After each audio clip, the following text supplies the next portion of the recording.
Testament of Solomon. Really interesting. If it's actually supposed to be part of Solomon, some people say it was, but it's got connections to the book of Tobit, which obviously was one of the original books of the Bible. You know, I think if what you said today, as women today, I think they would love to have that, where they'd be like the 700th wife or 900, yeah, seven, side chicks, because 900 side yeah, chicks. yeah, I think They're they would called love today, that because not concubine, side chicks. Yeah, it's from the farmers and the people on the peasant side back then, where they say the sky was different, the stars were closer than they are now. hmm, Um, The summer of 1815, and according to several witnesses, whatever happened during those days lasted exactly 3 nights. Hey, America. So today I delivered a load to a data center in South Carolina. And I'm going to tell you something about that data center that I seen. It looks like a prison.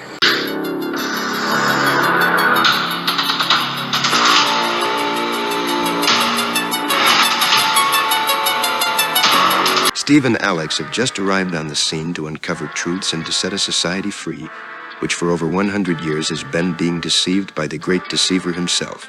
Imagine now, if you will, a world where every single child born into it was spoon-fed a false narrative of what they live on, why they live, who they are, and where they come from. You just crossed over into 30 minutes off the cuff.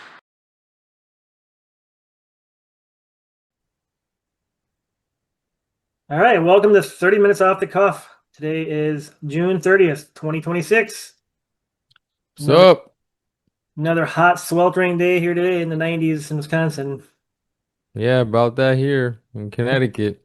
Supposed to be 101 tomorrow, in the Really? midday Oh, wow. Yeah, things are coming heating coming up in the up, so that's Democratic fun. Party too, I guess, huh? Going Oh on in yeah, yeah. They're melting down. That's hilarious. Yeah, I seen a Oh lot my of God. crocodile tears being shed. It wasn't sweat, it was pure Yeah, tears. I think Trump's using it to fill in more of the mall. With they're all destroying it over there too. That's Well, funny yeah, I too. heard that the reflecting pool supposedly got I don't They know, vandalized. vandalized or something like that. He's saying after he just cleaned it up. Turns out I was right. We're going to scoop up a water sample to see if we can get this tested.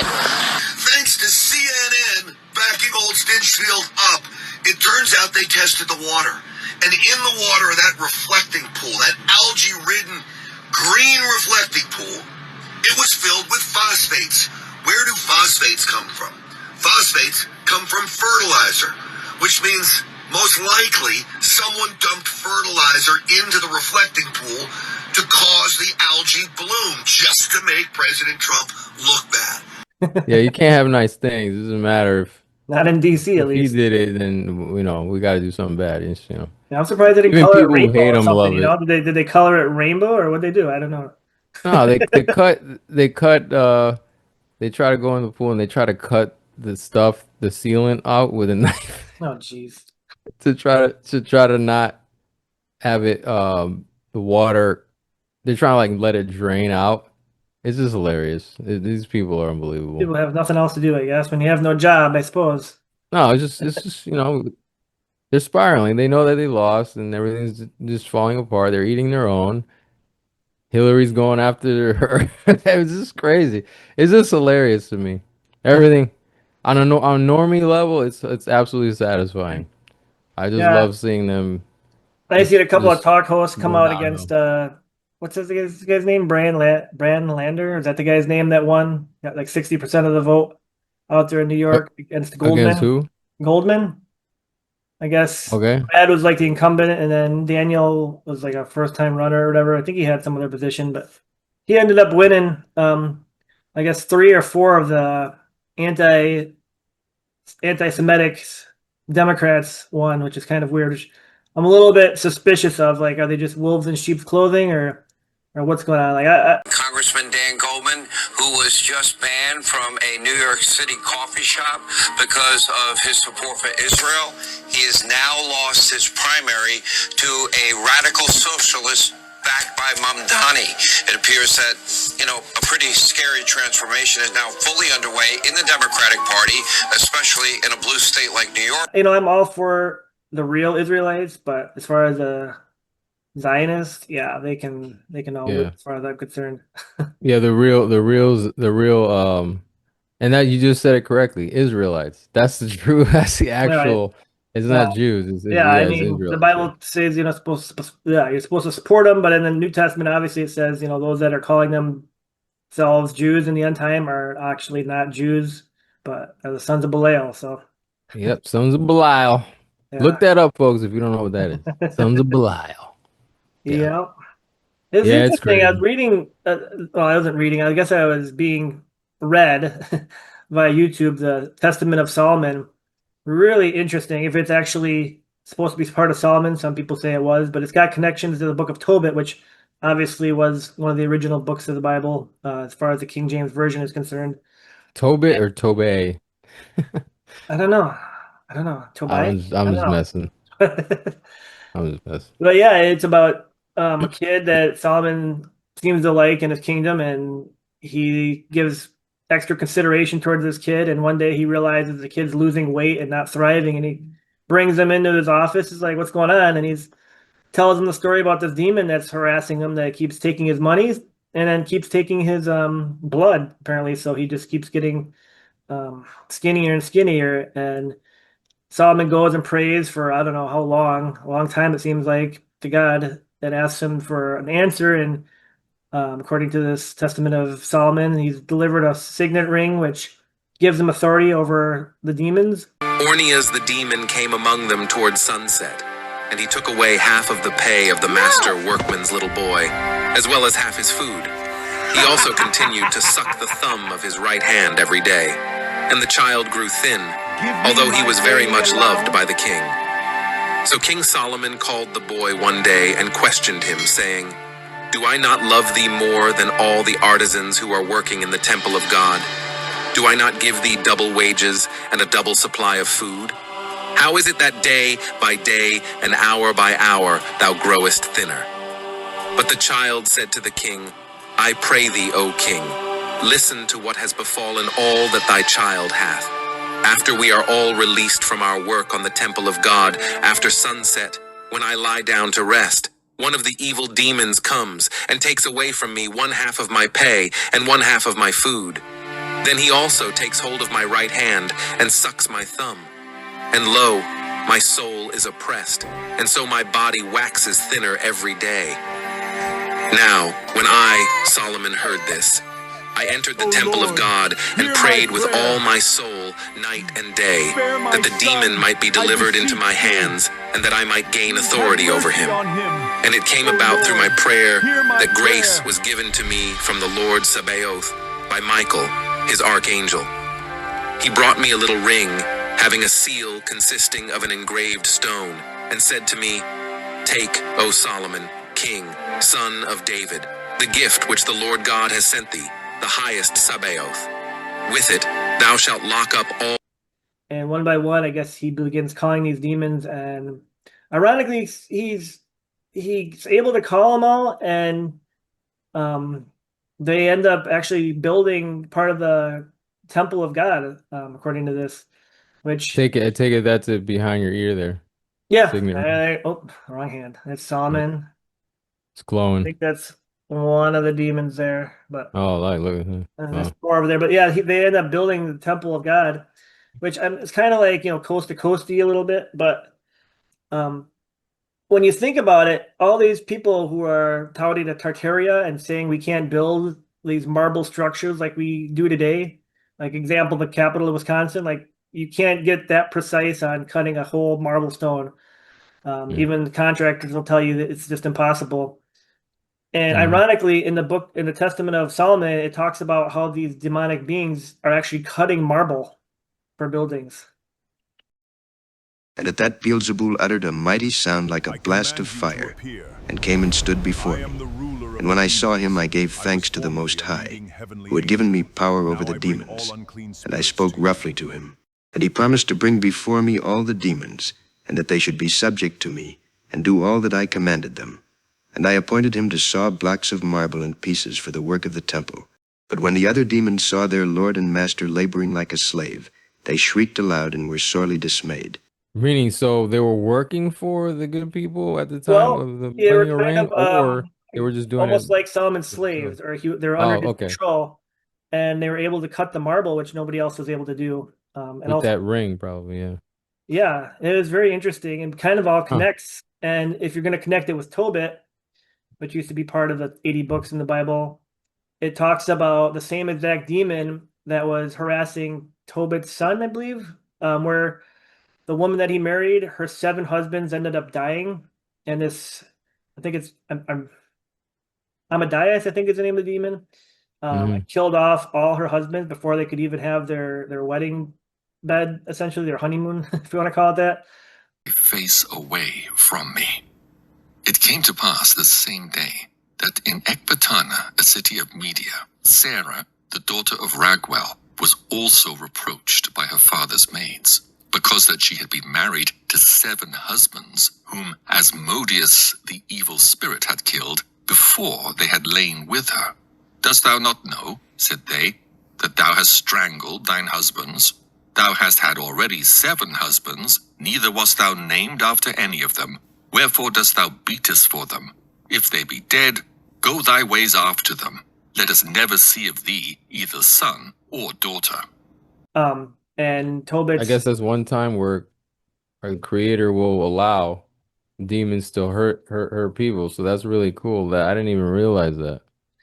Yeah, so this demon had done this in the book of Tobit, and which I believe in the New Testament they're referring to when they asked Christ, which one of the husbands was the real husband of this lady, and it goes through 7 of them, and the seventh one dies. So who was the real husband? They asked Jesus that question, which goes back to the book of Tobit, which goes back to Hmm. the book of Testament of Solomon. It's very interesting. This, they all seem to connect whenever you start reading some of these apocryphal books. There's not just they don't just stand alone, like they always have connections to these other books, including the demon that was harassing the characters in the book of Tobit is mentioned in the Testament of Solomon, and the prescribed method for getting rid of this demon that's in Tobit is also mentioned in the book of Solomon, Testament of Solomon. So you got the same prescription in there's a certain fish that this demon does not like, and there's a This term what? certain fish, an apothecary like Really? this, yeah, that this demon does not like. So in the book of Tobit, the way they get rid of this demon is with the same exact fish. So you got 2 books, one apocryphal, one that used to be in the King James, talking about this fish that the demon doesn't like, who's harassing men in the same way or women in the same way by taking away their husbands. Both mentioned in different books. It's just amazing some of the connections. I mean, it's a And pretty scary book, this Testament of Solomon, and but if it's true, who it's knows crazy. also like what else is in the Vatican about, you know, Yeah, yeah, answers to life's yeah. I'm dealings, sure they got a lot more books they're hiding somewhere. right? Just the ones that we have where they've already taken them away and they're just been in hiding for years that are popping up and the connections. That's crazy. I didn't even know that about Some the of fish. the demons they are saying where Solomon will ask them straight out, like which angel gives you the most problems? Like he'll ask the demon, which one of the angels of God is giving you the most problems? And the demon will say it's Raphael or it's Gabriel, or some of them are so powerful that they only answer to Christ. And it mentions Christ in this book that's obviously 1,000 years before Christ, something like that.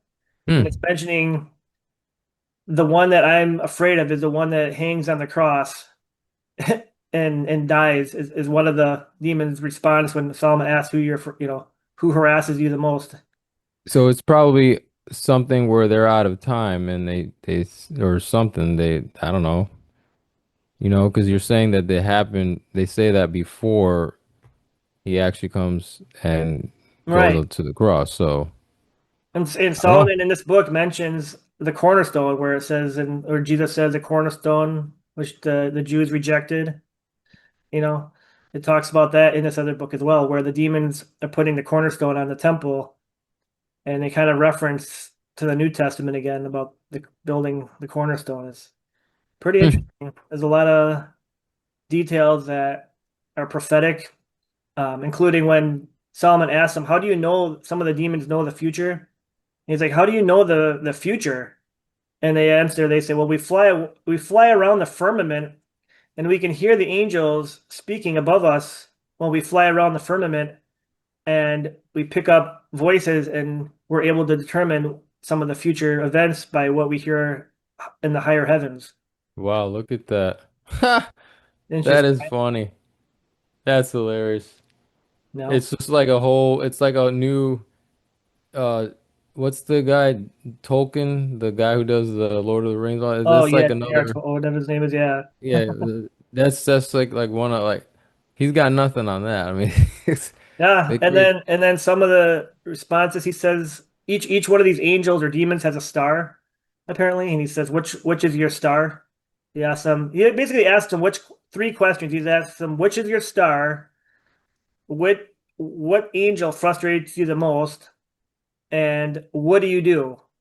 What's your job? And some of them will say, well, I kill off wives, husbands, and make them desolate and depress them. Or this one will be about lust. I make men lustful and et cetera, et cetera.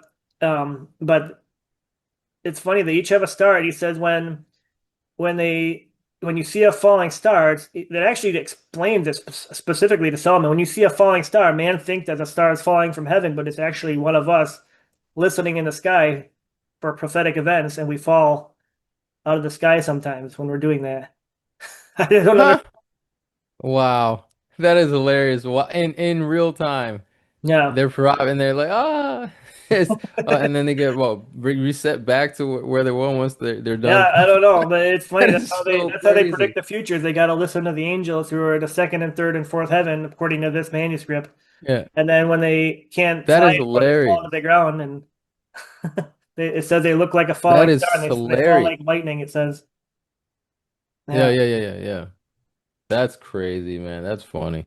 Yeah. Eventually, though, it says in the end of the this book that Solomon gets so wrapped up in his women. He's got thousands, I don't know how many thousands of wives, concubines, whatever. 700 wives, 600 concubines. Yeah, Or no, 300 wives, 600 yeah, I think concubines. that's like it's basically 1,000. Yeah. Well, apparently there was one lady that he really wanted, and she was in some pagan cult type group.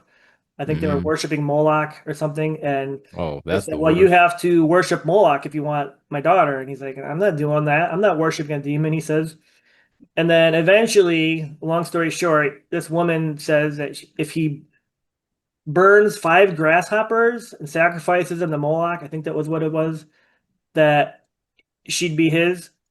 And he finally did it. He fell He's in. thinking, oh, it's just 5 grasshoppers. Who cares? I mean, it's It's like, just 5 wow. insects, don't matter. And that was his downfall. Oh my And then gosh. he says that was my downfall there. And yeah, That sucks. And you know what's crazy? All those women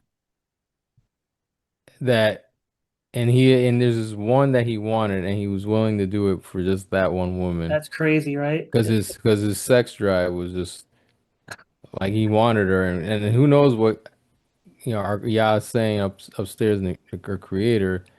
But I know we talked about this before. There it doesn't say that you can't have more than one wife, folks. But my other friend says he wouldn't recommend it.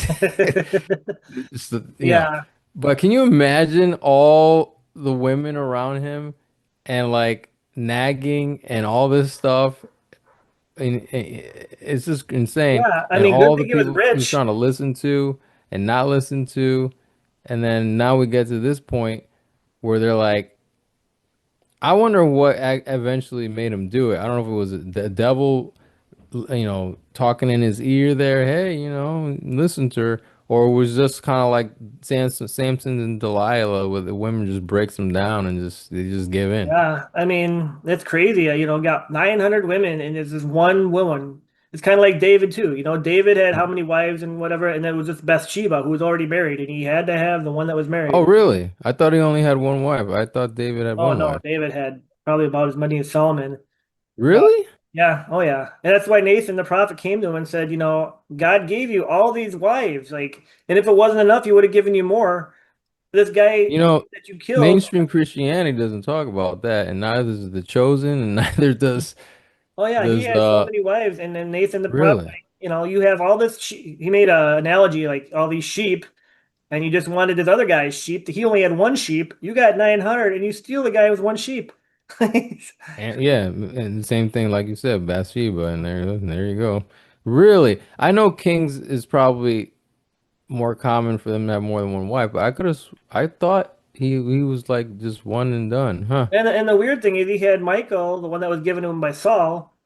Yeah. I think it was one of his first wives, or maybe it was his first wife, but eventually he just started ignoring her. And so Saul gave her to another man, and David's like, "What the heck? That's my wife. What are you doing? You can't just give my wife to someone else." So he runs and goes and gets his wife Michael back, and the other guy that she had married was just following behind, crying and weeping and Oh, whatever that's because All Israel unto thee. And he said, Well, I will make a league with thee. But one thing I require of thee, that is, thou shalt not see my face, except thou first bring Michal, Saul's daughter, when thou comest to see my face. And David sent messengers to Ishbosheth, Saul's son, saying, Deliver me my wife Michal, which I espoused to me for 100 foreskins of the Philistines. And Ishbosheth sent and took her from her husband, even from Phaltiel, the son of Laish. And her husband went with her along, weeping behind her, to Behurim. Then said Abner unto him, Go, return. And he returned. so he took the wife from back from him, even though he was ignoring her, and it's like so you that's how hypocrite. You know how many wives you have? right. Wow. So women today would probably say like you were ignoring her, you're probably abusive to her. She had every reason to remarry, but there it is in the Bible. He just takes her back. Doesn't matter. You know, I think if what you said today, as women today, I think they would love to have that where they'd be like the 700th wife or 900, yeah, seven, side chicks, because 900 side yeah, chicks. yeah, I think They they would call it love today, that because not concubine, side chicks. Yeah, that's yeah, it's side chick. I think that's the if they put that in a modern vernacular, mhm. it's just, Yeah, it's he 300 had wives and 300 there's wives 900, and 600. 700 side chicks. Yeah, yeah, yeah, Yeah. side pieces. And it's like, oh well, if everybody was a king, then and they wouldn't care. It's all nature anyway. But still, I wouldn't recommend it, folks. Have I one. wonder how many of them are like, oh, he's got money, he's got a lot of money, he's got Yeah, everything I need, yeah, stability, yeah, security, yep, all right. And yeah. check box 3, Right. check box 5. Yeah. You know what's Probably crazy? handsome, checks all Right? the boxes. Religious things are positive Yeah, why do you things. think that is? Do you think like these demonic forces or something are just losing their grasp? Like I just listened to this whole thing on Testament of Job, or Testament of Solomon, obviously, with all these different demons and how they corrupt society and whatever. Are they Mm. all just like, is God finally just putting the kibosh on that, or are they just getting relaxed too much where they're letting their Or guard you think down, you think, or they just know something big's coming and they don't really care at this point? I don't know, but because I don't obviously know, it could be a people aren't it could be a becoming, whole bunch of yeah, those. people aren't repenting. People are, there's no revival going on really, but yeah, all these awakenings are happening where people are figuring out what's really going on in their government and what's really going on as far as the lies that we've been, perpetrated all these years. It's like, yeah, we got all of that, but nobody's repenting from this, Holocaust we got going on in our country with abortion or this weird Well, pride that's the stuff going other on one, in the yeah. streets. I mean, there's But more no, people than ever now. maybe that's happening too because you hear about states are not passing certain things that lead to, you know, the unaliving for YouTube. That's what we're supposed to say now. Mhm. Yeah, they Whatever. finally made that a word now. I see in the dictionary, so Yeah, it's official. unaliving, whatever. Um, and it's like, okay, but even that, I mean, look at this 250-year thing. If you want, again, level one normie talk here, it's a positive thing. It's cool, whatever. But I heard that someone told me this that the Democrats, some of the Democrat states, Connecticut among them, didn't go to the 250 starting bash at Washington D.C. that they had like last week. I was like, what? Yeah, I'm not And surprised. it's Yeah. crazy. But these blue states are it's just gonna backfire because a lot This, of people are waking up. They are. yeah, this They 250-year thing too. I'm not sure what's going on with our history books. I mean, obviously it's been 250 years as far as what our history books tell us. mm, I was listening to some other videos and doing some other research on the year 1815.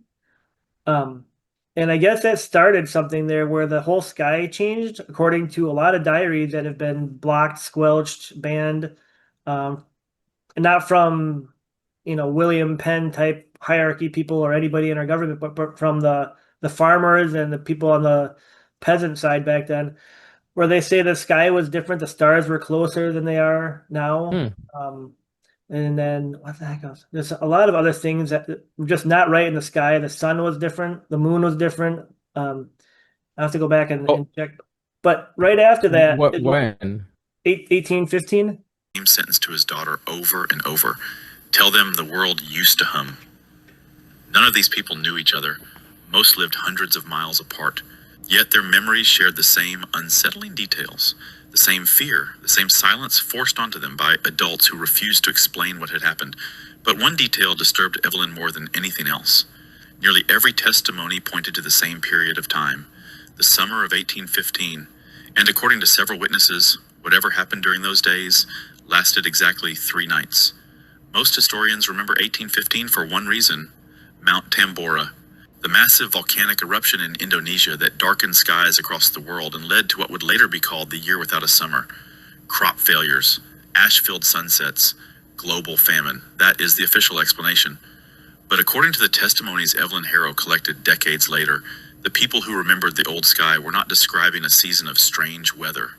They were describing something far more disturbing, something permanent. One testimony in particular haunted Evelyn for the rest of her life. It came from an elderly woman named Miriam Bell who died outside Richmond, Virginia in 1889 at the age of 82. Shortly before her death, her grandson recorded a conversation in which Miriam described what she witnessed as a child during August of 1815. According to her, the first sign was the silence. Not darkness, not storms, silence. The birds stopped first, she reportedly said. Every sound in the world seemed to disappear at once. Miriam claimed she was playing outside their farmhouse when the sky slowly began changing color overhead. Not gradually, suddenly, as if paint were spreading across water.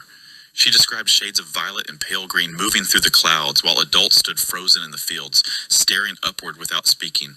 By sunset, people had already begun returning indoors, locking doors, covering windows, praying. Miriam said her father refused to explain what was happening, but she could see fear in his face unlike anything she had witnessed before or after. Then came the second night. According to nearly every surviving testimony, this was when the humming stopped. For decades, historians dismissed such descriptions as metaphorical language or failing memory, but the witnesses spoke about it with terrifying consistency. They claimed the world once carried a faint vibration, not loud, not mechanical, a low resonance that could supposedly be felt more than heard, especially during quiet nights far from cities. Some described it as comforting, others called it sacred. But during the second night of August 1815, they said it vanished completely. Miriam Bell described the silence afterward as unbearable. It felt like the earth itself had died, she whispered before her. And right All after right, that, but when they we were still in our quadrant though, right? yeah, If right you're after the thinking War flat of Earth. 1812, yeah, We were still in our quadrant if you're thinking flat Earth, like the four quadrants of the Earth, and some are right, under right, ice yeah, right now because okay. Just want to throw yeah. that It was in. just interesting. A lot of documentation of stars falling from the sky again. I say stars, yeah. Um, Yeah, right. and then they started Gassy, build. it's gassy big stars. Yeah, it's a meteor, Yeah, and we can yeah, never find the meteors that land, but it's a meteor. yeah. Just trust the science. Yeah. But right after that, I guess they started building, not even building, they started utilizing a lot of the structures we had for insane asylums and whatnot. And a lot of these people that were talking about the sky being different got shipped to those places. Hmm. Very odd. Now And the thing that's disturbing and not disturbing because you want it for the wackos out there, but apparently we've already talked about this. You know, Trump is reopening these insane asylums. So not only that, but there was some leaks that suggest that some of these data centers, I don't know what percentage or all of them or whatever, could possibly just be FEMA camps. They're putting beds in a lot of these places. They got a lot of docking stations for trucks of various sizes, um, and not a lot of infrastructure as far as data or servers going into a lot of these buildings. Is not very much. You'd expect electricians to be in there. You'd expect, obviously, people that are into the IT world would be in these places, but there's not a lot of jobs like that are going into these facilities. A lot of truck drivers are coming back saying they're just four walls, with a lot of docking stations, which if you're just running servers and data, you wouldn't need, 100 spots for semis to pull up, but Hey, America. So today I delivered a load to a data center in South Carolina. And I'm going to tell you something about that data center that I seen. It looks like a prison. All right? Listen to me. There's nothing but solid concrete walls and ventilation. I don't know why they would need something built like this for a data center, but I'm telling you now that these data centers have their own electric substations. I'm talking about with power cords, hey, to keep some stuff running. All right? But in all actuality, I'm telling you, these data centers look like encampments. So you're saying docking stations, just not necessarily where people are going to live. You're just talking about where trucks are going to right, unload where and trucks would just whatever. pull up and just, Okay, I'm put thinking. food or whatever else might be going into these places, but All right, okay. So it's not. supplies, I Maybe it's guess. another place that's probably going to be when everything hits the fan and everyone's Yeah. like, "Oh, okay, well, Uh, we're gonna go escape to our enclaves and stuff like that." I don't know because if we're on the timeline we're speculating with the little season and all this, and this is 250th year supposedly, then this reset apparently a reset every 100 years, and every time they have, and it's not gonna happen this year, but I think it's next year the World Fair or whatever. So okay, well, we'll see what happens with that. yeah, it's getting pretty Um, crazy. I mean, with everybody waking up, are they just going to unplug the internet at one point? I mean, it just seems like it's counterproductive for all their narratives that they're trying to spin. So I don't know. I don't know. And again, there's a lot of stuff that people look at. Nobody really knows, Mhm. Yeah, there's been all sorts of and it's speculation, speculation about a lot of stuff. especially these data We centers. People are saying that they're just surveillance places. They're saying that they're military places for the creation of what do you call it, like drones and robotics. That these robots are going to come out of there almost like the Terminator and start, being unleashed on mankind during a martial law. And now this other truck drivers are saying, there's just nothing in there. They're just beds and four walls. It's just like, what the heck? What is it? Nobody's allowed to take pictures because they're forced to sign all these papers stating they want, non-disclosure yeah, agreements. Yeah. non-disclosure.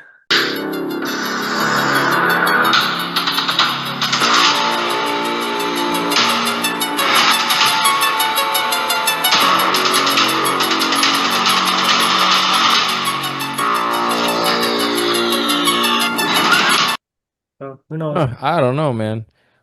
It's on the timeline that we were recently given. It's July 1st tomorrow, and I guess we'll see what happens on our nation's birthday, Yeah, we'll see if we get this connected by next week. right? Alrighty. Well, that's about all we can have today. So, yeah, both my pastors just had heart attacks this week, so that's not good. I got to go visit them at least, if I can, but maybe at least one of them. So, it's probably on Yikes. my Yeah, agenda let's before the fourth. keep a prayer out for them, and Yeah. hopefully they can beat that. Yeah. Alrighty. I'll talk to you later.